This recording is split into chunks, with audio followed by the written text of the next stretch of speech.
Hey everybody, Chris AMS, hope you're all well. Welcome to another video. For those of you that are new to the channel, welcome. For those of you that are followed us for a while, welcome back. Today we have a Fiat 500 in with us. Customer's complaint is that the airbag light's on and various warning lights are coming up on the dashboard. We're going to delve into this and see if we can diagnose and rectify the problem. So stay tuned, follow along, and let's get to the bottom of this problem. Don't forget, give us a like and subscribe, that always helps. So let's get into it. So for those of you that follow along and have seen our videos before, obviously the first thing that we want to do is confirm the fault. So we're going to start the vehicle up, or at least turn the ignition on and see what we got. So the customer's complaint was lots of warnings on the dashboard. See what we've got. So we've got fuel cut-off, unavailable, start, stop, unavailable, and let's just start it up and see what else we got. See what lights stay on, see what lights stay out, go out. It's difficult, I don't know whether that's going to show up properly on there. So we've got two airbag warning lights on. We have the seatbelt warning light on that stays on apparently, even though the seat belts are plugged in. We've got the start stop light up in the top right hand corner, and obviously the various warning messages on the dashboard. So we can confirm that the customer has got a fault. I think what we'll do is we'll carry out a code scan of the vehicle and see if we can see any faults listed.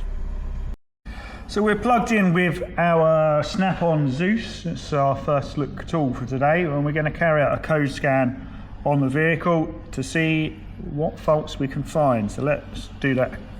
Let that do a code scan and we'll have a look and see what's going on.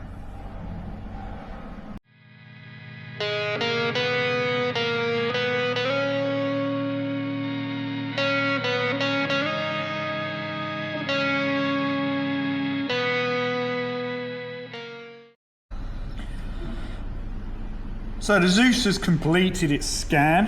As you can see, it scanned or analysed 6 modules, engine management, and let's scroll through. We've got various fault codes in the body computer, instrument panel. We've got no communication airbag control unit.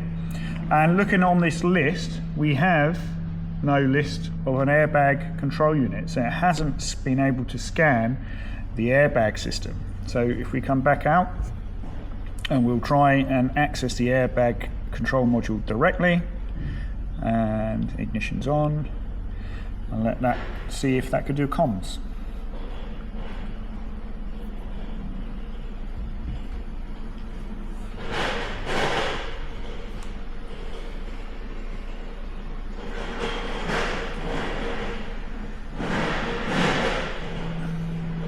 So as you can see on the scan, so we've got no comms with the airbag control module on the vehicle, and that's why we're getting all these warning lights come up on the dashboard. So effectively what we need to do is, in our next step of testing, is to figure out why the control module has lost comms.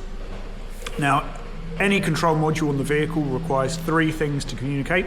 It needs the correct power supplies going in, it needs to be grounded correctly on the various wires coming off the back of the module, and it needs a good CAN communication signal. So we're going to check these 3 things and see if we're losing any of these. Then we need to obviously track down where we're losing it. And if we've got all these 3 things, then we're likely to have a airbag control module failure. But obviously we want to do these tests before we slag it for a quite expensive control module. So let's have a look and see if we can find any wiring diagrams for the airbag system on this vehicle. So with our technical data system behind us, we found a wiring diagram for the airbag control system, and from this we can identify powers and grounds and CAN lines going in and out of the module. So we can now use this and go to the vehicle and do some checks at the multi-plug that goes to the airbag control module. The airbag control module on a Fiat 500 is located in the center, underneath the center console of the vehicle, underneath where the heater controls sit, bolted to the floor. Now, as a disclaimer, if you want, Airbag modules, you know, control lots of explosive devices on the vehicle, so unless you're trained in these systems and are confident in your ability to diagnose and repair them safely, then please make sure you go to a qualified technician that's experienced in these kinds of systems. Don't just try and have a go at yourself. There is a real risk that you could end up setting all the airbags off and either hurting yourself or causing a right royal mess. So you have been warned. So let's go and have a look at the vehicle. So our airbag control module is located underneath the center console. We go in here and zoom in. It is just there, bolted to the floor, and it has a couple of blue multi-plugs going into the back of it. So we're going to have to dismantle these plugs or take the covers off so that we can get to the back, be able to back probe the wires and check voltages and signals in and out for CAN and stuff. So that's going to be our next step.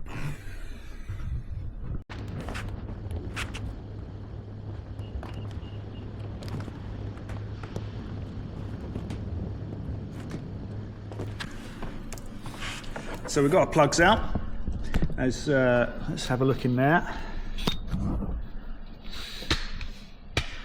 And one of the things we're going to look for is any reason that these components could have failed. Zoom in a bit. So obviously we've got our multi-plugs here, come out of the module, and we're looking for like signs of water ingress, potentially.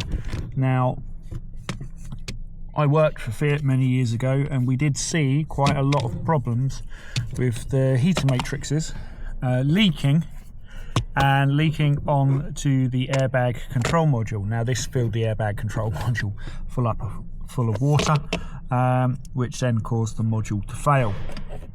Fiat's rectification at the time was to put not to fix the water leak, no, to fix it was basically to put a plastic cover over the top of the control module so the water would run off down the side. But so in this instance, let's see if I can get in there to where the plugs are. You can see, hopefully there's no green snot or anything in that plug. So we're going to take the little covers off of our multi-plugs now. So our multi-plugs here, little cable ties on them, and then a couple of tabs that we need to spread out, and then we can get to the wires, the wiring colours, and actually back probe the wires with the ECU plugged in to see what kind of voltages we've got at the ECU and make sure that everything there is correct. So I'm going to get these little covers off, I'm going to plug it in, and then it is oscilloscope time. So we've had a look at our wiring diagram. We currently use E3 Technical for our wiring diagram and technical data. They're very helpful, they're on the end of the phone. And we find we get most of our information from there, and it's in this workshop. Information's key, and we use it on a daily basis. So having, if you're in a workshop, having good technical data to support your diagnosis or research into faults is how much of a time saver is it? It's massive. Otherwise we'd be looking at this, looking at the wire and just bumbling around in the dark. So having good technical data for any diagnosis is key. So starting with that, if we have a look at, we've got our whiteboard in the background, so we can make some notes as to what we're finding. And using our technical data and our wiring diagram, we've actually identified our powers, grounds and CAN lines. So let's look at the whiteboard, and we'll write down and make notes of what we need to look at. So starting with our power supplies, on pin A2, so there's two plugs, there's an A and B plug. If you could see, saw in the thing before, there were two multi-plugs. So pin A2, which is a blue wire with a yellow trace. We should be seeing 12 volts or battery voltage. Yeah. A1, which is the wire next to it, or it should be the pin next to it. A1, which is the black wire, we should be seeing ground or 0 volts, all right? So that's a ground. All right, great stuff. So there's our power and ground. We also have a couple of communication wires. So these communicate via CAN lines, which are 2 wires that send digital signals around the various ECUs. In this case, a high-speed network that sends data very fast between the engine, the airbag, ABS systems, all stuff that needs to work relatively quickly. So our CAN lines are A8. So we go A8, which is a blue wire. Yeah. And A7, which is next to it, which is a white wire. Now, if you can see from that, all our powers and grounds are coming off the same multi-plug. So we need to identify which multi-plug we need to be looking at. We can do that by the pin outputs and the colours of the wires, at which point we can have a look and start doing some testing. So let's find those wires on the multi-plug and have a look and see what we're getting.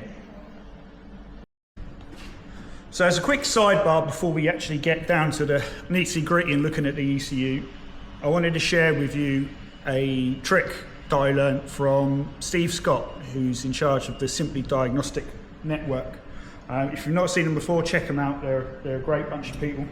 For those of you that have got a Power Probe 3, it comes with a long lead that connects to the battery, power and ground on the battery.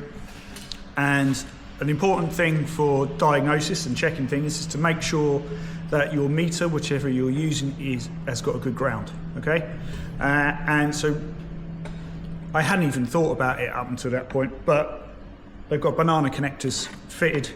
My scopes and my multimeters all use banana fitting connectors, and there's a banana connector fitting on the end of this plug, and it actually says power and ground on it. So what we can use, so we can ground our meter from the battery. We've got a nice long lead. We can take that off wherever we need it to go, and that, if you look there, that's a meter. It just plugs nicely into the ground there. And even better still, we're using our multimeter, and we want to validate every time you do a test with a meter or a probe or a test light, you want to validate that your tool is working correctly and it can read the voltages it needs to. So with that there, putting the other end in to the, so we've got the ground, but we've also got a power supply there as well. We can connect our power supply into there, and we should be reading battery voltage. Yeah, so we've got battery voltage up and down. So in this instance, we're going to be looking for voltages and stuff down at the ECU. So we can trail this round down into the footwell, and we can guarantee that our meter has got a good ground connection, and we don't have to worry about getting a squiffy reading because we're plugged onto a door check strap or something like that that may be invalidating our data. So yeah, I thought I'd just share that with you. If you've got a Power Probe 3 and you've got this lead with it, I find it really useful. It's fucking great. And I had, like I say, I hadn't thought of it up until recently. It was only when I saw Steve Scott do a little video on it, tips and tricks video kind of thing. I thought, I like that. That's really good. Right. Getting back to our diagnosis, let's get down to the ECU and let's have a look at powers and grounds to our module. So, from our wiring diagram, I know I need plug A and pins A1 and A2. Pin A2, which is going to be our power supply for the module, is a blue and yellow wire, and directly next to it on pin 1 should be a black wire. So these little multi-plugs have a cover to them, and so I've cut the cable tie off that holds that and open the little tabs, and I can remove the little pluggy bit. Okay, so hopefully you can see that right on there. Let's see if I can get you a bit closer.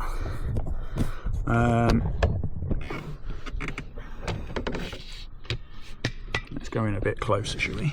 So on our multi-plug, this wire here, when just above my thumb, believe it or not, is blue and yellow. Okay, maybe it's not quite zoomed in nicely.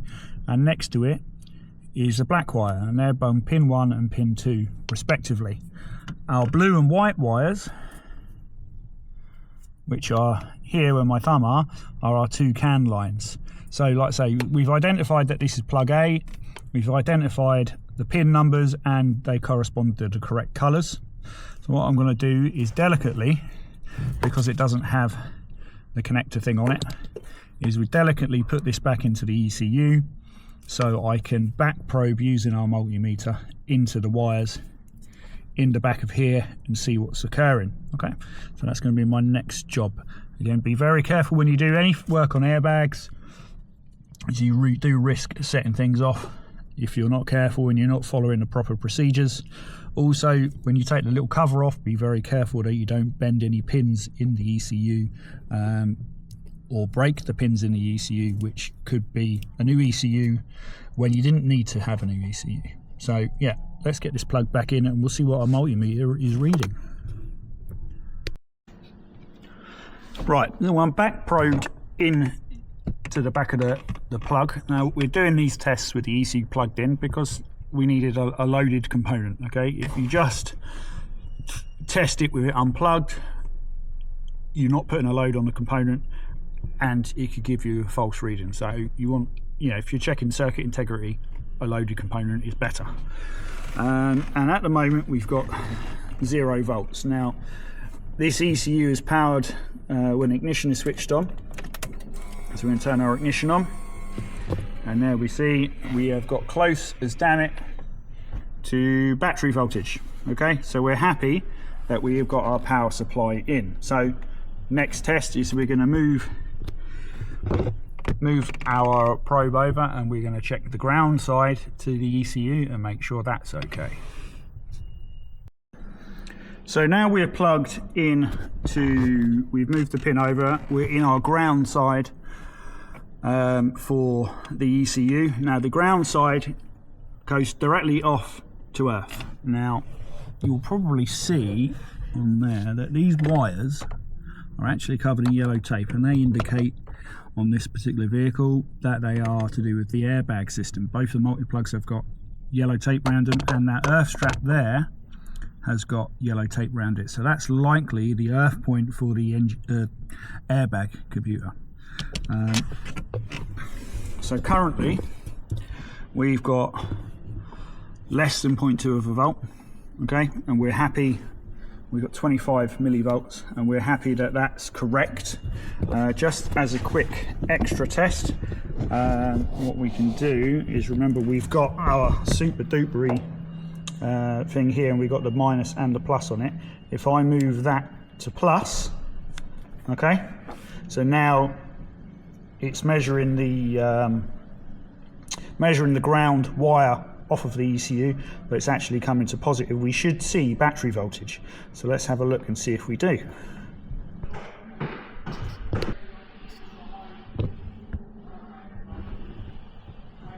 So our multimeter is plugged in to one of our CAN lines, and you can see how much that voltage is fluctuating around. Yeah, now the reason for this is our multimeter isn't capable of reading the signal coming out of the CAN lines quick enough. So it's always slow to keep up and it's never going to read it right. So we need to use a tool that is faster and can read more accurately the signals coming out of there. So you can see that bouncing around. Yeah, let me just show you the other CAN line. So we're into our other CAN line there, and you can see that bouncing around as well. So our multimeter is no longer the tool for the job. We need a faster tool. So we're going to get out our oscilloscope and we're going to put our oscilloscope in, and what we'll do is we will check both CAN lines, because CAN lines work as a pair. You need 2 CAN lines on a CAN network to operate correctly, and we're going to see what we see when we read this data faster. Both our CAN lines are now, we've got two channels or two wires. We can measure two things at once here. We've got our yellow channel and our green channel, one in either of the CAN lines, and we're going to hook this up to our oscilloscope, and let's have a look and see what we've got. So let's have a look at the machine. So our scan tool or oscilloscope, we're using the oscilloscope that comes with the Zeus. I'm just showing you the one channel, the yellow channel currently, and this is on a 20-second time base. Okay, so you can see it bouncing up and down. This is a high-speed signal, so what we want to do is, I suggest, is that we move this in to a smaller time base to give us a better look at what's going on. So let's come out to 5 milliseconds. Let's put a slope on there. We'll be able to see our signal. So that is one of the CAN lines. Okay. Now, as I said before, the CAN lines are a communication network that communicate between various ECUs on the vehicle, and because they run at low voltages, so that's jumping between 5 volts and 1 volt. They wrap, because of electromagnetic interference of the vehicle, they wrap the two wires into two intertwined wires that communicate the data between the two. And the idea is, if they put out opposite voltages, so if we turn our second channel on and just move that up a bit, move that up a bit, yeah, okay, and we'll stop that there. You can see, and I'm going to save that because then that way I can show you on the screen, that our signals move in opposite directions. Okay, and what that does is it allows the signal to rid itself of the interference, almost insulates itself. But our main thing that we're looking at here is that is a good CAN network signal. There's no spikes to 12 volts, there's no dropouts to ground, fully to ground. That is a good CAN communication signal, and if we had something squiffy going on there and they either weren't mirrored, or one was just flat and the other one was okay, then we wouldn't have communication, and we would be looking at a wiring problem somewhere along the line as to the cause of our lack of communication. Now, as it stands, that's okay. For the end of the diagnosis, we have got 12 volts going in. We've got a good ground coming out on our black wire on A1, and we've just checked our CAN lines, and both our CAN lines are showing the correct signal that we expect to see on a CAN network. So it is an ECU. The ECU has a fault internally, which has crapped it out, and hence all the warning lights are on. So let's see about getting an ECU on it, and we will come back hopefully and show you the repair. Instead of replacing our airbag control unit for a brand new one, we've had this one rebuilt. The added bonus of doing that is it comes back with a lifetime warranty. It's put back together better than the original, so if we was to replace it with another one from the manufacturer, there's a potential that this fault could occur again, whereas they've rebuilt this one better, or the component fails, they've built stronger, so it's not going to fail again, and if it does, they'll fix it for nothing. And also, we don't have to reprogram the module to the vehicle because it's the existing one off of this vehicle. So let's unbox it and get it back on the vehicle and test our fix and make sure it's all tickety-boo. So we're going to get it out of the box. You can see it's all rebuilt. It's got the warranty tabs on there, so they will know if it's been messed around with in the interim. But yeah, that's it. So let's get this on the vehicle. So remember, with any airbag work that's carried out, The manufacturer recommends that you disconnect the battery and leave it for 30 minutes to let the system drain down before you start mucking around with things, in case you short something out accidentally and set the airbags off or do damage to the system. So yeah, this is all shut down, battery disconnected, and we're ready now to install our repaired module.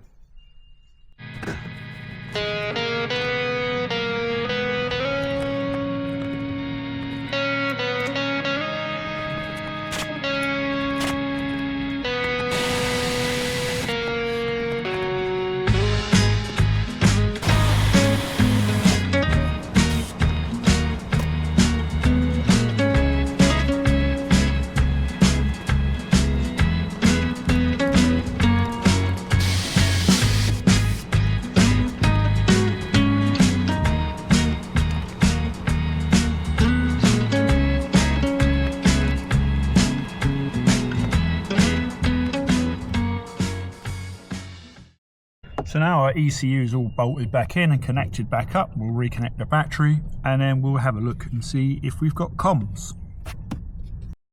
So let's have a look. Let's go into our airbag system. And we've got comms, look at that. We couldn't get this far before, if you remember. Let's click on codes. Yes, we've got lots of fault codes. Now a lot of these fault codes will be in here because at the testing place it's been on a test bed, so it's been plugged in, so they can test the ins and outs of what's going on with the ECU. So it won't necessarily have all these systems connected as as part of the test bed. So we should just be able to clear these, clear the fault codes, and see if we've got anything coming back. So we've got no codes present. So we've got comms, we've got no codes present in the ECU so far. We'll go back and we'll do a complete code clear of the rest of the vehicle, because don't forget there are certain comms codes and stuff, certain fault codes generated in other systems because it can't see data from the airbag ECU. So we'll let that do a full code clear, and that should rectify our issue. So there we have it, we've got the engine running now. The vehicle is now no longer displaying any of those warning lights that we had on the dash before.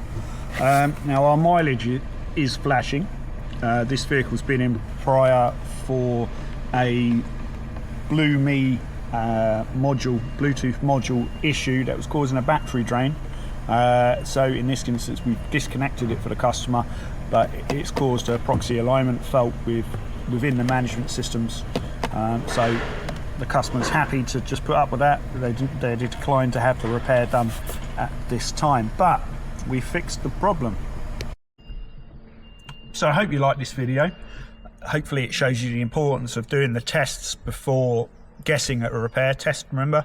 Test, don't guess. I did do a job for a customer once where they pulled a ABS module from a KA because they had no comms to the module, sent it away for testing.